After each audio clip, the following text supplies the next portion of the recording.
In this video, I am going to be explaining dandruff and dry scalp, what they are, and how to differentiate between these two issues by looking at your scalp and telling which is which, if you have dandruff or dry scalp. I'm also going to be going further to give the causes and also the solutions to dandruff and dry scalp.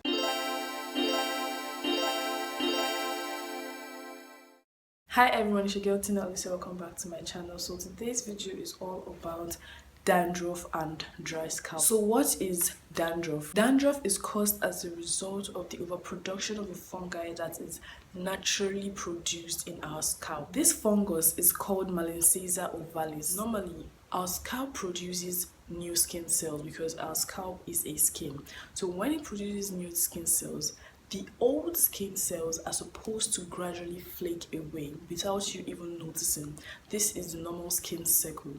But when this Oliseh ovalis comes into action, into overproduction actually, it accelerates this, thereby not giving enough time for the old skin cells to gradually and unnoticeably and naturally flake away like it is supposed to. And now your new skin cells forms beneath your old skin cells, and this causing an overlapping, and this skin cells mixes up with our sebum on our scalp and causes this clump of flakes which we see as dandruff. Oily scalp is much more prone to dandruff. The oilier your scalp gets, the worse your dandruff condition can also get. So now you know what dandruff is. Now let's go to dry scalp. What is dry scalp? Dry scalp is a condition where your scalp produces low amount of sebum. Naturally, sebum is a lubricant. It's supposed to lubricate our scalp. But in issue of dry scalp, your sebum production is low, which gives it this dry, scaly, and very ashy look. When I mean ashy, I mean like what happens to your skin during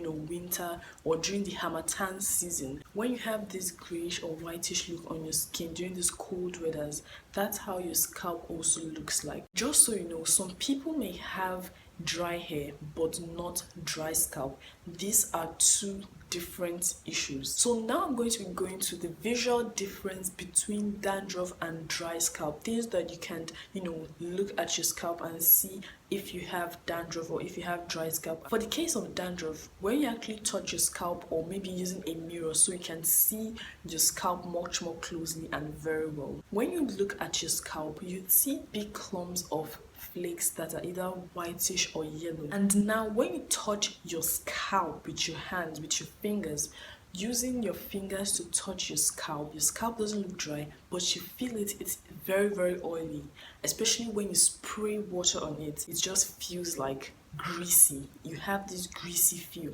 That's how you know that this is actually dandruff related situation. But when it comes to the signs your scalp gives when you have dry scalp, the flakes, unlike that of dandruff, the flakes are not big or chunky. The flakes are like whitish particles, and you may or may not even be able to hold them, to feel them. Now when you look into your scalp, or using a mirror or telling someone to look at your scalp, you see that your scalp looks ashy. It looks very ashy, and also it has kind of scales that you could scratch on, and you'd see layers of dryness coming out of it. Also, you can go further to spray your scalp directly with water. It doesn't feel oily unless you've previously used something that is greasy or a very oily product on your scalp. Now I'm going to be going to the causes and the solutions to these two individual issues. So for the causes of dandruff, I categorize them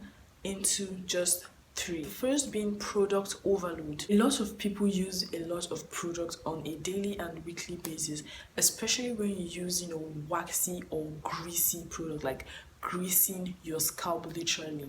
This can actually make your dandruff condition worse. What you're going to do is avoid applying anything on your scalp. Anything you apply on your hair, try as much as possible to avoid applying it on your scalp. If at all you want to apply anything on your scalp, let it be a treatment, not exfoliating and clarifying regularly.